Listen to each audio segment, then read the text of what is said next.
Hey guys, இன்னையோட நான் வேலைக்கு ஜாயின் பண்ணி 3 வருஷம் ஆச்சு. அதை செலிப்ரேட் பண்ணலாமா?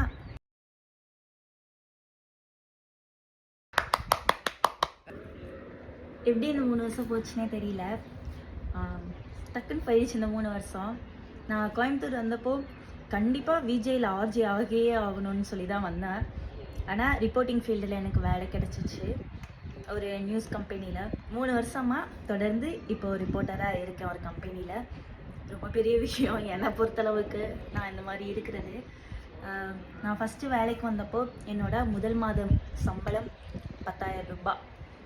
அதை வச்சு தான் கோயம்புத்தூரில் சர்வே பண்ண ஆரம்பித்தேன். நிறைய ஃபேஸ் பண்ணியிருக்கேன். பட் ஆனால் எல்லா சுச்சுவேஷனில், எல்லா ஃபீல்டில், எல்லா ஒர்க்லேயுமே இந்த மாதிரி இருக்க தான் செய்யும். என்னோட சைல்ட்ஹுட் வெர்ஷனுக்கு நான் சொல்லணும்னு நினைக்கிறேன். என்னன்னா, அவளை கட்டி பிடிச்சி நீ நினச்சதெல்லாமே பண்ணிகிட்டு இருக்கேன். I am so proud of you. எங்கேயுமே நீ உன்னை விட்டு கொடுக்கவே இல்லை. ஸ்ட்ராங்காக இருக்க. ரொம்ப உனக்கு தோன்றதை இப்போல்லாம் நீ நிறைய பேசுகிற அப்படின்னு சொல்லி அவளை ஹக் பண்ணுவேன்.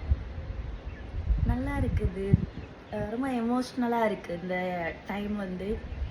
ஏன்னா நான் ரொம்ப ரொம்ப ரொம்ப ரொம்ப செல்ஃப் எஸ்டீமாக இருக்க ஒரு பொண்ணு. ஸோ அப்படி இருக்கப்போ இப்போது நிறைய இடத்துல போல்டாக பேசுகிறேன். எனக்கு பிடிக்கலன்னா பிடிக்கல அப்படின்னு சொல்லிடுறேன். நோனா நோ அப்படின்ற மாதிரிலாம் இருக்கேன். நல்லா இருக்குது.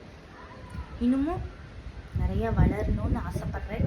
கண்டிப்பாக ஒவ்வொரு விஷயமா அச்சீவ் பண்ணுவேன். Thank you for you all. நிறைய பேர் எனக்கு சப்போர்ட் பண்ணியிருக்காங்க. அவங்க எல்லாருக்குமே தேங்க்யூ ஸோ மச். தேங்க்யூ.